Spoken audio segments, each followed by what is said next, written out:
fetid corruptions of orcs, or so the fanciful historical parchments would have you believe. Goblins have run unchecked in marauding tribes throughout the lands. Not feeling the need to communicate except with a series of grunts and loud yells during combat, our prisoner seems to have carried the tattered standard of a war chief, which was duly discarded when our guild members met and slaughtered his confused band of dirt scrabblers.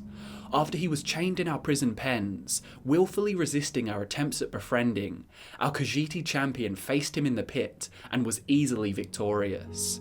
Astute armory scholars may recognise the spore-stained breastplate and punctured graves of this repellent specimen, for goblins have no breadth of craftsmanship or clarity of vision. These are stolen pieces, no doubt scavenged from a backstabbed hunter. Smaller daggers seem to be terribly primitive imitations, formed in forges without the proper bellows and heat, and the results border on the disastrous. Rather than piercing flesh, one sword shattered during battle against one of my men. This piteous mass idly waved an Axitus, another purloined piece from a higher race, poorly cared for, rusting, with rotting straps and filth spread across every surface. It is kinder to burn such armaments than offer them for repair. The goblins inspire little respect from the more intelligent races of Tamriel. They are the degenerate runts of a race already considered to be the primitive, savage form of Mer. As you can quite easily deduce from the writings of Longinus Attius I just cited, scholars and intellectuals spare little sympathy for the goblins. Even the Imperials, whose very culture spawned from rebellion against subjugation and domination, couldn't care any less if goblins are enslaved or butchered or sent to the deepest circles of oblivion. It's easy to dehumanize such a vile, repulsive race, and the goblins have subsequently been used in slavery and as cannon fodder by many cultures throughout history. Is it deserved? Some may claim enslaving goblins is akin to domesticating animals, but perhaps there is more to this lesser known race than just violence and turpitude. Hey guys, it's Drew here and welcome back to Fudge Muppet. In this video we're going to look into the lore of the goblins. Your most discernible memories of these savages likely comes from encountering them in the Imperial City sewers, or in dealing with the many feuding clans spread across Tamriel. But no matter how foul those memories may be, we're going to do our very best to give them a fair trial, and determine whether their classification as subhuman, sub-mer, and sub-beast folk is justified. Goblins are small humanoid creatures found both below and above ground across Tamriel. Their societies are clan-based, and it is often subject to debate exactly what kind of race they are. Some say they are a form of Mer, however, there is another commonly used classification called Goblin-ken. This classification includes goblins of course, orcs, gremlins and ogres. Orcs closely resemble goblins, and thus tend to fall into the same category as them.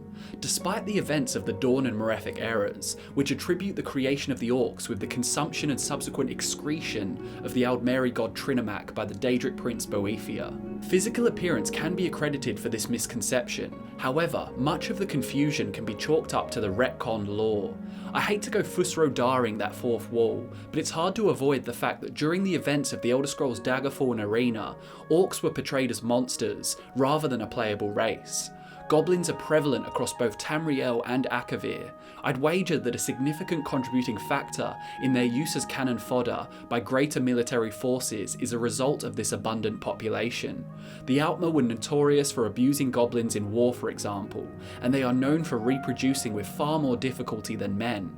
Either way, that's a point for later in the video. Goblins have proven capable of living in the most unsavoury of habitats, and as a result, they don't struggle for places to live, even when the men or mer of the land aren't fond of their presence. They often reside in sewers, caves, or abandoned ruins, and this may explain the noteworthy disparity in height across the race. Some goblins are as short as 3 feet tall, smaller than even the Bosmer, while they can grow larger than 8 feet in some instances. Of course, the latter goblins couldn't possibly live practically in the sewers, and the only documented examples of these big boys is in the Alakir desert of Hammerfell. They were conquered by Daivad Hunding, although not entirely exterminated. A Redguard hero named Derek Hallin was famed for fighting back against the giant goblins upon their return to the Alakir. Goblins are also native to the Somerset Isles, and were supposedly there when the Aldmer first arrived. Goblin clothing and armour is difficult to pinpoint, as it tends to be a mishmash of assorted gear. According to the book Crafting Motifs, it is unknown if they inherited their style from previous generations, looted it from ancient ruins, scavenged it from other civilizations, or forged it themselves. But, as you can tell from how other races view the goblins, most mortals would put their money on it being looted from ruins or stolen from the bodies of the innocents killed in their tribal raids. Goblins are well known for two reasons. The first is their clan-based society, with countless individual tribes existing on at least 2 continents, and second is their aggressive nature. They are known for their vicious combat capabilities with both melee and ranged weapons, and some even learn the ways of magic. When in battle, goblins use their weapons and endurance to deal quick damage to their foes. Goblin warlords use physical strength to kill intruders in their homes, while goblin witches use their power of magic to kill their enemies. There are an astounding 36 known goblin clans on Tamriel, but in the interest of time, I won't go into detail on all of them. I'm sure you can get the gist from just a few examples. What is worth going into, however, is the surprisingly complex nature of their clan feuds and battles for territory. For a race shrugged off as being pea-brained savages, the goblin clans have some Game of Thrones tier feudal politics going on. Take the Rockstick and Sharpstick tribes for example. On Cyrodiil's Gold Coast, there was a tribe called the Blood Skull tribe. When the Sharp Rock tribe tricked the Shatterbone tribe into attacking the Blood Skulls, they quickly found themselves on a three-sided war with both the Shatterbone and the Gutblade tribe.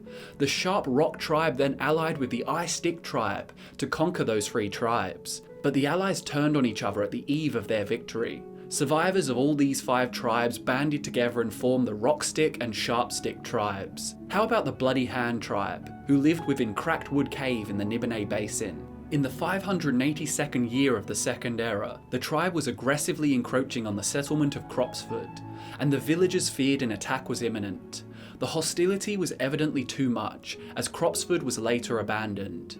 In the Third Era, 433, their totem was stolen by the Rockbiter tribe, inciting a goblin war. The war ended after a group of settlers got external help to stop the constant raiding parties, preventing them from building a farm at Cropsford.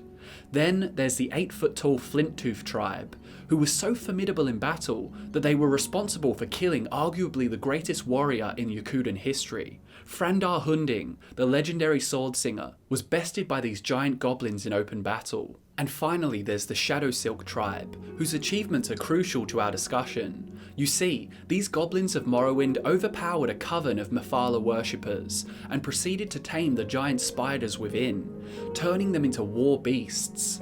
Their ability to domesticate animals makes a strong case for their sapience.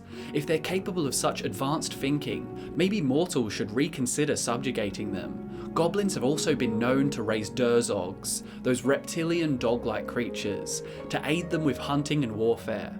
And if you venture far enough into Cyrodiil's sewage systems, you'll see that they breed rats in pens for their meat. Generally, all of these clans have a similar hierarchical structure, with the strongest, largest goblins rising to the top, both figuratively and literally. Their military leaders are referred to as warlords, while their religious leaders are called shamans. Shamans are also generally the most intelligent of the clan members, and these distinct ranks are made clear with the use of totems and headdresses. You might have noticed I just listed another aspect of goblin society that strongly suggests they are much closer to the sapient races than they are to the monsters of Tamriel.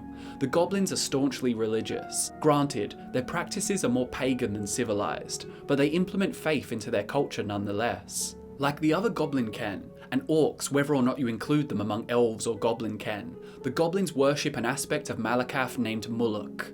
That's spelled M-U-L-U-K, and it is very similar to the aspect of Malakath named Mauloch, acknowledged by certain orcs. M-A-U-L-O-C-H. Fun fact, sources state that Mauloch fought the Nords at the Battle of the Dragon Wall in the 7th century of the First Era, close to the time of Red Mountain's eruption. Legends tell that Mauloch's ire was said to fill the sky with his sulphurous hatred, and he was nicknamed Mountain Fart by the Nords thereafter. Anyway, with all this in mind, it's quite easy to make a case in defense of the goblins. They may be savage brutes, but is it really fair to enslave them en masse, and use them as cannon fodder on the battlefield, completely neglecting their lives and manipulating them into servitude? You'd think that the Imperials, who rose to prominence on the back of St. Alicia's slave rebellion against the tyrannical Aelids, would be at the forefront of this civil dispute, rallying behind the oppressed goblins. But that couldn't be further from the truth. In fact, there is documented evidence of an academic rejection letter written by one Felicitas Melicius, who shoots down all attempts to humanise the goblins. She writes, "Once again, you repeat your assertions that goblins have domesticated creatures of several species. You offer no proof for the excellent reason that none exists. Goblins are not intelligent enough to be domesticated themselves, let alone to domesticate other species. Your premise is ridiculous, your reasoning is flimsy, and your conclusions are insupportable. The more unlikely one's thesis, the stronger one's proof must be to overcome disbelief. Offering no proof for an assertion as controversial as yours invites ridicule, and I am delighted to provide it.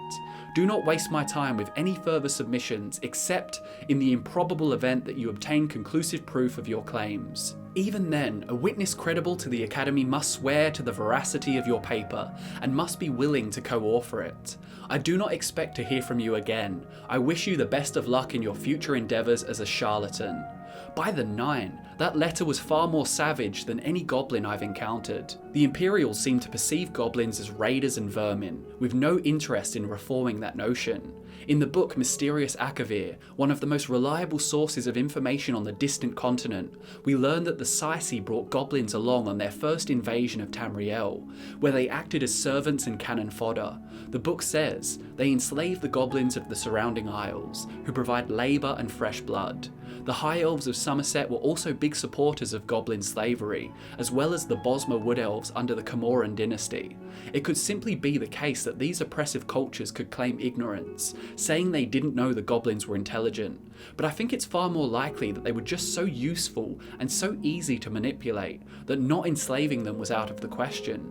Almalexia's steward, Fedris Haller, says that traditionally, the Altmer have used the goblins to reinforce their armies. That's the cannon fodder I mentioned, and it makes so much sense if you consider the fact that elven reproduction is a far more arduous process than human reproduction. The real Baron Zaya states that children are few among elves. No woman conceives more than 4, and that is very rare. 2 is the allotted number. Some bear none, some bear only 1. While the goblins are considered a pest because of their abundance, they're everywhere. I think this is why they're so commonly oppressed by more intelligent races. The goblins are smart enough to organise themselves and fight well in battle, but they're not quite smart enough to rebel, and their population is so high that there will always be new recruits ready to be manipulated. The only reason I can think of that Skyrim isn't also overrun with goblins, if you ignore the fact that it was likely a logistical game mechanic decision by Bethesda, it's because they would have had to compete with the Falmer for control of the subterranean areas of the province. Goblins may not be producing any bards or scholars anytime soon, but they are too intelligent to be universally hated, subjected to enslavement, and used as cannon fodder in wars not of their own making. And there you have it guys, the goblins. I hope you enjoyed the video, thanks so much for watching. My name is Drew, and I'll see you in the next one.